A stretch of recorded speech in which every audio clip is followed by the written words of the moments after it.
Hello guys, हमने एक novel start किया था दी हाउसमेड सीक्रेट, जो कि लिखा है फरीदा मैकफाडन ने, और आज हम स्टार्ट करने वाले हैं इसका चैप्टर 74। लेकिन चैप्टर स्टार्ट करने से पहले मेरी एक रिक्वेस्ट है कि अगर आपको हमारी वीडियोस पसंद आई तो काइंडली लाइक शेयर सब्सक्राइब करना ना भूलिए। तो चलिए शुरू करते हैं। मिली। इंटेरोगेशन रूम इस बार इतना डरावना नहीं लग रहा। जब मैं पेट्रोल कार में थी तो मैं हर कहानी पढ़ रही थी जो वैंडी गैरिक की सुसाइड के बारे में थी। लगता है कि उसने अपने बॉयफ्रेंड का गला काट दिया, फिर कुछ दवाइयाँ खाई। उसने एक सुसाइड नोट भी छोड़ा। ये सब कुछ डगलास गैरिक के साथ जो कुछ हुआ उसके बारे में एक नया पहलू सामने लाता है। मुझे कमरे में लगभग बैठे हुए आधा घंटा हो गया था जब डिटेक्टिव रॉड्रिगस आखिरकार अंदर आए। उसका चेहरा अब भी सीरियस था, लेकिन अब उतना खौफनाक नहीं लग रहा। वो बस परेशान लग रहा था। हेलो मिस कैलवे, वो कहते हुए मेरे सामने वाली कुर्सी पर बैठ गया। हेलो डिटेक्टिव, मैं कहती हूँ। उसकी आईब्रोज मिल गईं। क्या तुमने वैंडी गैरिक के बारे में सुना? हाँ, वो न्यूज़ पर था, मैं जवाब देती हूँ। तुम्हें यह जानना चाहिए, वो कहता है, कि उसने अपने सुसाइड नोट में मिस्टर गैरी के मर्डर का इतराफ़ किया था। मैं अपने चेहरे पर मुस्कुराहट लाती हूँ। तो क्या अब मैं सस्पेक्ट नहीं हूँ? दरअसल वो अपनी प्लास्टिक की कुर्सी पर पीछे झुकता है जो उसके वजन से क्रीक करती है। तुम पहले ही सस्पेक्ट नहीं थी। लगता है एक कैमरा था पिछले दरवाजे पर जिसके बारे में किसी को पता नहीं था। हमने वीडियो फीड देख ली और लगता है कि तुम कभी भी मिस्टर गैरिक के साथ अपार्टमेंट बिल्डिंग में नहीं थी। राइट, वेंडी ने मुझे फंसाया। पूरे वक्त एक कैमरा था, पिछले 2 दिनों की घबराहट और स्ट्रेस, और पूरे वक्त मेरी बेगुनाही का सबूत बस वही था। वो सर हिलाता है।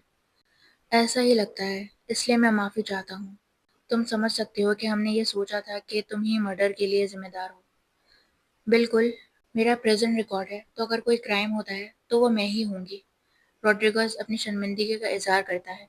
मैंने कुछ अनजाने में फैसले किए, लेकिन तुम्हें ये मानना पड़ेगा, तुम्हारे लिए ये अच्छा नहीं लग रहा था। और वैंडी गैरिक ने तो ये कहा था कि तुम ही जिम्मेदार हो।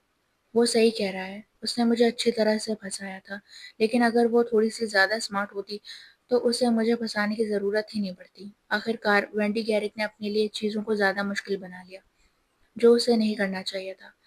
वो मुझसे काफ़ी कुछ सीख सकती थी। इस पूरे तजुर्बे ने मुझे काफ़ी हिला कर रख दिया। मैंने सालों तक बहुत सी औरतों की मदद की, और चाहे सब कुछ हमेशा प्लान के मुताबिक नहीं चला, लेकिन मुझे हमेशा लगा कि मैं एक अच्छा काम कर रही हूँ। जब औरतें मेरी मदद के लिए आती थीं, तो मुझे कभी भी सही काम करने में हिचकिचाहट महसूस नहीं होती थी। लेकिन अब मुझे शक होने लगा है। वेंडी वाकई एक विक्टिम लगती थी।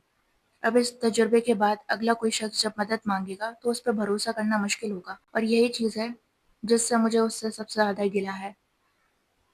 तो अब मैं सस्पेक्ट नहीं हूँ? मैं रॉड्रिगस से पूछती हूँ। बिल्कुल नहीं, मेरे लिए तो केस बंद हो चुका है। डगलास मर चुका है, उन्हें पता चल गया कि वेंडी जिम्मेदार थी, और वो भी अब जिंदा नहीं। कोई और इन्वेस्टिगेशन, गिरफ्तारी या ट्रायल की ज़रूरत नहीं। मैं आज़ाद हूँ, तो फिर मुझे यहाँ क्यों बुलाया गया है?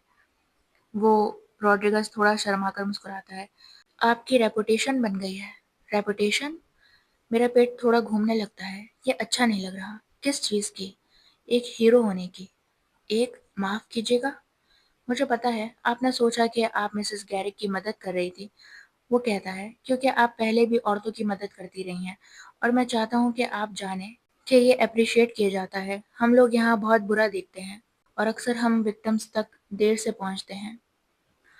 उसका कमेंट सीधा दिल पर लगता है। मैंने हमेशा अपनी तरफ से पूरी कोशिश की है कि कभी भी बहुत देर ना हो जाए, और चाहे फ्यूचर मुझे कहीं भी ले जाए, चाहे एक हाउसमेट के तौर पर या एक सोशल वर्कर के, मैं ये काम करती रहूँगी। मैं अपने पास जो रिसोर्सेज हैं उनके साथ बेहतरीन कोशिश करती हूँ। मैं समझता हूँ, वो मुस्कुराता है, और मैं बस ये चाहता हूँ कि आप मुझे भी एक रिसोर्स समझें। ये मेरा कार्ड ले लीजिए, और अगर कभी किसी औरत के खतरे में होने का शक हो तो फ़ौरन मुझे कॉल कीजिएगा। मैंने अपना सेल नंबर कार्ड के पीछे लिख दिया है। इस बार वादा करता हूँ मैं आपकी बात पर यकीन करूँगा। वो कार्ड टेबल पर मेरी तरफ सिरका देता है।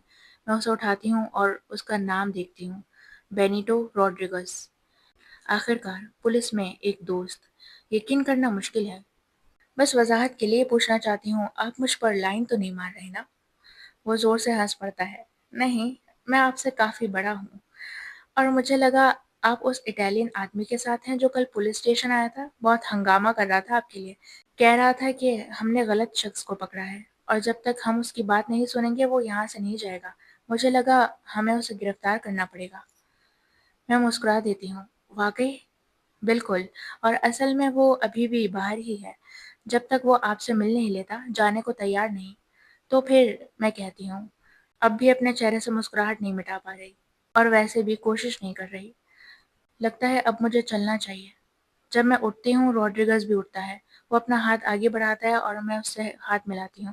پھر میں انزو سے ملنے اور آخر کار گھر جانے کے لیے باہر نکل جاتی ہوں۔